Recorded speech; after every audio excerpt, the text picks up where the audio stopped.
Welcome back everyone to the 6th episode of my journey into making comics, the pre-production phase. So I've been out of this video making for about a month and a half, I think, and has a lot to do with the fact that, I have a new day job, which is non-creative, but still within a graphics environment, so for a graphic software company, so quite good. And that takes a lot of time for me to, juggle, the time after work to get the job done here to make these videos. So it takes a little bit longer now, but no worries, it's still being done. I'm not giving up on you guys. And then also, I had a very, very interesting storyboarding gig recently that kept me extremely busy. I can't really say much about it except for the fact that it's for a major US studio in Hollywood and for a very, very nice project. So I wish I could say more. I wish I could show you because I finished the project. That's the thing about storyboarding. A lot of these things I cannot show until much, much later. I still have some fun stuff that I might be showing very soon. There's a movie that came out called The Beyond by Ashraf Dalul. I did some concept art for that, and I might be showcasing it here on the YouTube channel or on my website. I'll have to see how, because that's work from 2014, so just to give you an idea how long these things take. And then hopefully, if all goes well, Corbin Nash will be coming out this year as well. As soon as that comes out, there's also some fun storyboard stuff that I could show and some concept art. But okay, let's get back to the episode. So it's all about pre-production and how we tackle it. So there are two things within pre-production for comics. That is the storyboard part of things, which is extremely, extremely important, and the concept art, which is just as important, really, to be honest with you. Now, within storyboarding, what we're going to do, we're going to start looking at how we take all the information from the script and start basically sketching it out page by page to see if the actual flow of the script works and the composition of the page and all that type of stuff. So that's what's very important within storyboarding.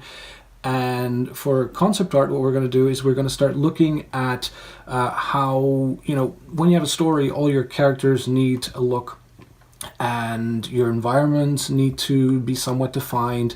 If the characters use certain props like a sword or a weapon that they're going to use all the time, you need to design these as well. So I'm going to provide two examples. One is about character design from immersion. And another one is a shot where I've also utilized some 3D within SketchUp, and I import that into the actual video and stuff like that, so you can see how that is implemented into the actual design process. So let's start with the first part, which is the storyboarding part.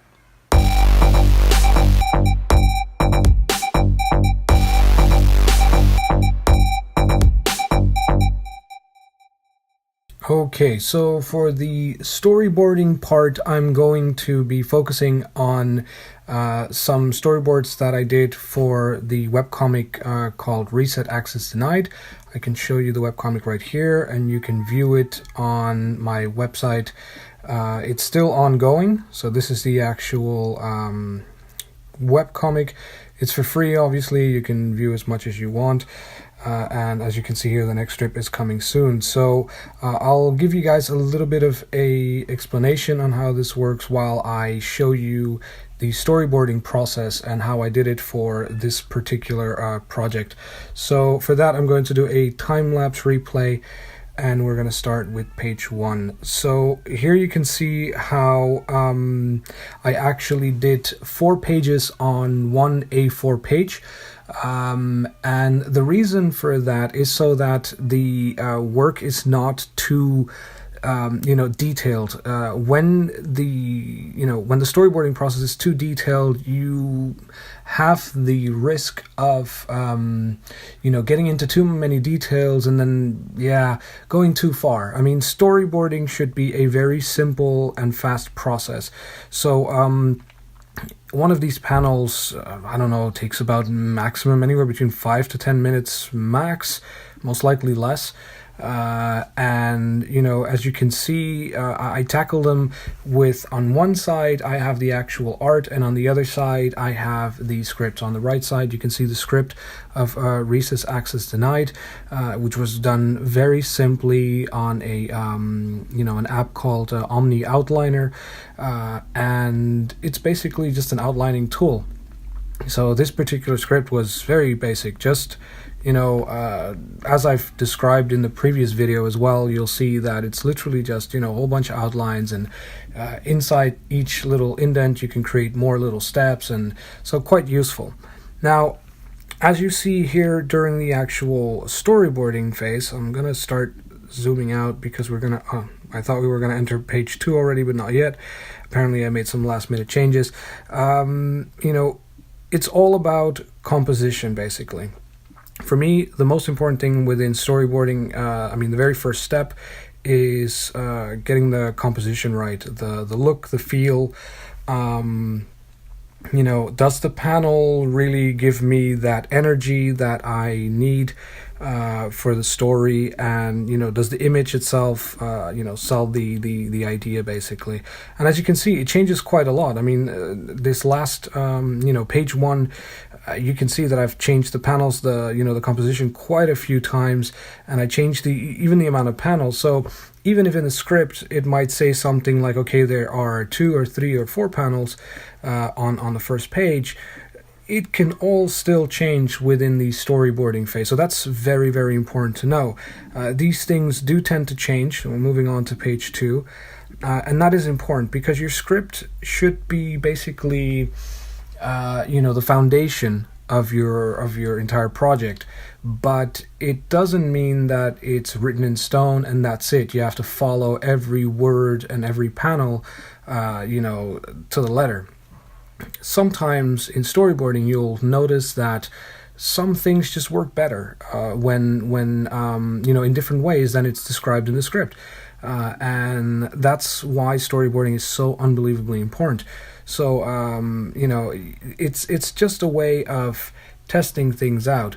And so, as I was saying, composition is where it all starts. So getting the right angles, getting the characters to fit in the right the right place within the panel, in order for them to transmit the right message, basically. Like, for example, if you want a very an important message that carries more emotion, well, then maybe a close-up of the character's face might be more more valuable. However, if the character is shouting on his or her knees of pain, then a longer shot showing the actual body would be more valuable. Oh, here also, so I show you, this is basically page 1 again. So in page 4, all I did was I copied page 1 and I copied it down so that I could more or less line up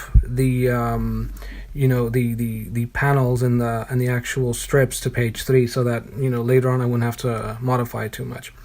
So on the actual website, this is basically as far as I've gotten so far. So page 3, panel 1, that is in the script. Let's see, scene 2, page 3, panel 1. This is as far as it gets in the actual online. And this panel that you're seeing here is, if I go down, so all of this was already storyboarded, we've already seen it. It goes up to here. So this particular panel where it says later that night, that's what we're looking at right now. And the thing is, to do the actual storyboard, the panel again, it took me, I don't know, maximum 10, 15 minutes, absolute max, but I think about 10. And to do the actual drawing, the drawing for the webcomic itself, 7 hours. So just to give you an idea, it's a very, very different process. Storyboarding is literally just about getting the idea and getting the whole feeling, and that is it goes fast. So you could easily storyboard a few pages within a day, whereas I mean, if you can, for example, pencil and ink an entire page a day, then you're doing pretty good. Again, depending on how detailed your page is. But I mean, I've known some comic book artists to do 2, 3, or 4 pages per day, and that's inking plus penciling, all that stuff. And especially when we get to coloring, it goes a whole lot faster, I've heard. So here we are at page number 4, unless I think I'm modifying again something on page 1. See, these things change all the time, and that's good that you're seeing it like this, because you can see how these things do tend to change. And even here, just before moving to page 4, you can see that I'm making little adjustments here and there before moving on. And then page number 4, this stuff hasn't been out on, or is not out yet on the website. So you're getting a little bit of a preview of what it might possibly look like. I might still change a couple things here and there before it comes out. But it gives you a good idea of what storyboarding for comics basically is. It's I have a few like this for immersion, especially. I have a whole bunch of pages like this, and yeah, I really like this process also because I do it for film, so it comes very natural. And the things that I find important for storyboarding is, to have a feeling for storytelling. You have to be pretty much a visual storyteller in order to be good at storyboarding. Of course, there are books that can help you with this, and I'll show you one in a second. But the real thing is the feeling for me. Being able to visualize a story, to visualize feelings, emotions. It's kind of like the film director that gets to see his or her movie within its head before it's actually being recorded on screen. It's the same with storyboarding. It's kind of like seeing the image before it actually gets to be there on screen. And so there you go. That is very quickly a preview into what storyboarding is and how it works for reset access denied. So if I just do this, the quality goes back to normal. So I'll zoom in now. It's not as pixelated as before. And page 1, page 2, these ones are already online in their finished format. Page 3, which is what we're getting at now. Actually, so far on the Reset Access Denied, this is my favorite page so far out of the ones that I've storyboarded. And then page 4 is coming. There's a lot of dialogue in page 3 and 4. And there you go. So that's on storyboarding. Let's move on ahead. All right, so that was the storyboard side of things. Now, before I move on to concept art, I would like to show you one specific book. It's called Framed Ink. Okay, Framed Ink by Marcos Mateo Mestre. And this book is absolutely awesome if you're going to do some storyboards. It provides you a lot of information on like all types of different shots, how to use them. Now this is more for film, okay, but it has a section towards the back regarding comic as well. If I can find it, see, it talks about composition and all that type of stuff. The reason why I like this one so much is because it really is an ultimate visual guide for visual storytellers. It's amazing, and it has helped me a lot for storyboarding. So in terms of storyboarding, there are many different books, okay, but this is the one that really helped me. So I thought I'd share that with you guys. So moving on to concept art. So as I said in the beginning, we're going to do two things. One is looking into character design, where I will be showing the process behind designing the detective Logan from Immersion. And secondly, we'll be looking at designing an environment and how that's done. So let's dive right in.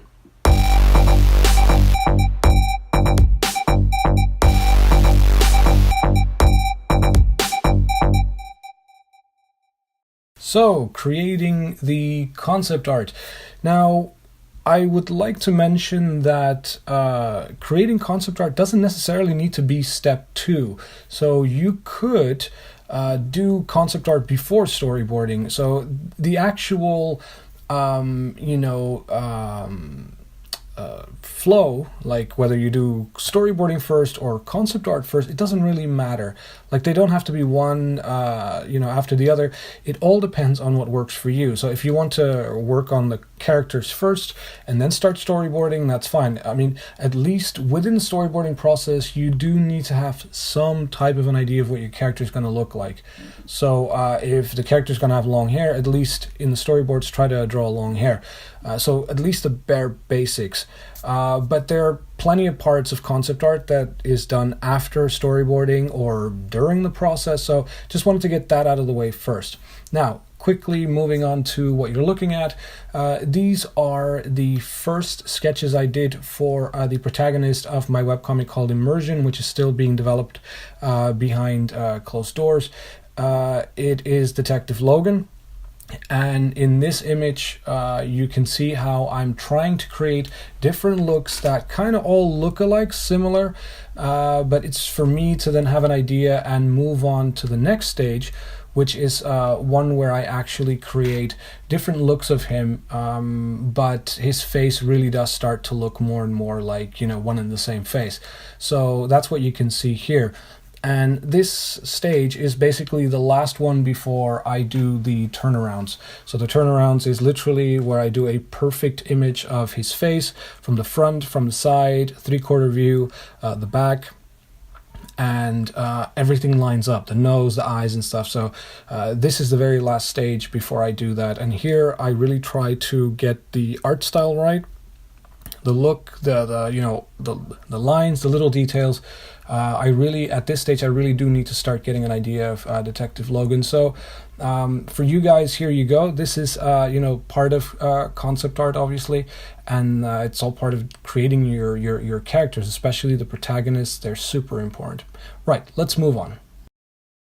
All right, so in this second part about creating concept art, I will be focusing on this environmental piece, which I did with the help of SketchUp, where I basically 3D modeled the environment, as you can see here. So I'll be showing parts of it, and then you can see how it was made and created. So SketchUp is basically free online. Now, when I created this, SketchUp was a standalone app that you could download and then bring into your desktop. Now, apparently, the free version is online only. So, they've made a couple of changes to it. However, it's still for free. I don't know to what extent you can export images as before, but it's still very powerful. I did play a little bit around with it like a few days ago, just to double check again on SketchUp, the one that runs online. So it's definitely still worth trying. In terms of exporting images, I have not found how to do that yet. Because here, what I used to do once I finished modeling, so here I'm still modeling, I'm showing you all the process that I did, and took, I don't know how long, basically a day's worth of work, I guess, maybe a little bit less. And then until I ended up with this shot, which is basically like a control center. Kind of looks like a spaceship, but it's actually a mission control center where police officers and law enforcement and stuff, they keep an eye on crime and stuff. So these see-through mirrors or glass, basically these are actually screens, but I wanted to make them see-through so that you could see it. So once I had the modeling done, then I ended up taking shots like this that I exported out of SketchUp. So I would set up the camera in a particular angle, and then I would take a screenshot and export it as a PNG and bring it into Procreate. And then finally I settled on the last shot, which was this one, and I added some characters for reference in SketchUp. And then, as you can see here, now we are in Procreate. I start drawing over them. Why is this useful? Because imagine you have a shot or a sequence that is going to be in one and the same room constantly. Well, in that case, it would be, very useful to have this 3D model, because you can constantly rotate it, and you don't have to worry about perspective or about, was this in there? Where was that chair? It's all there. The 3D model is accurate. All you have to do is just change the camera within your SketchUp file, and then export it out and start drawing over it again. That's the only reason why I would do this. I would never do this just for a single shot. That's a bit too much work, unless it's maybe a cover or something like that. But yeah, there you go. So that's concept art in environmental design. And yeah, after that you could, add colors and all that stuff, but at least you have your prep to move on, and you have an idea of what the space and environment is going to look like. All right, let's move on. So there we go. That is the pre-production phase for you. Now, with the storyboarding done and the concept art also in the bag, we can now move on to the production phase, which is finally the one thing that actually is producing a comic book, making the individual pages. You have everything now. You've got your ideas, you've got your script, you've got your storyboards, you've got your characters defined, you know in which direction you're going to go. And so it's time to move on to making an actual page. So what I'm going to be doing in the next episode is basically creating a page from beginning to end, and I will be sharing each individual step and talking about it. The art style is going to be much more simplified than what I usually do, so that it goes a whole lot faster. But the content is the process is the identical same. It's just that this one has less details. So there you go. If you like this type of content, feel free to subscribe, leave comments below, and yeah, let me know how you do your storyboarding, how you do your concept art. You got any ideas that I haven't covered yet? Please let me know. I'd love to share it with the community. And there you go. I'll see you in the next episode, and thank you for stopping by.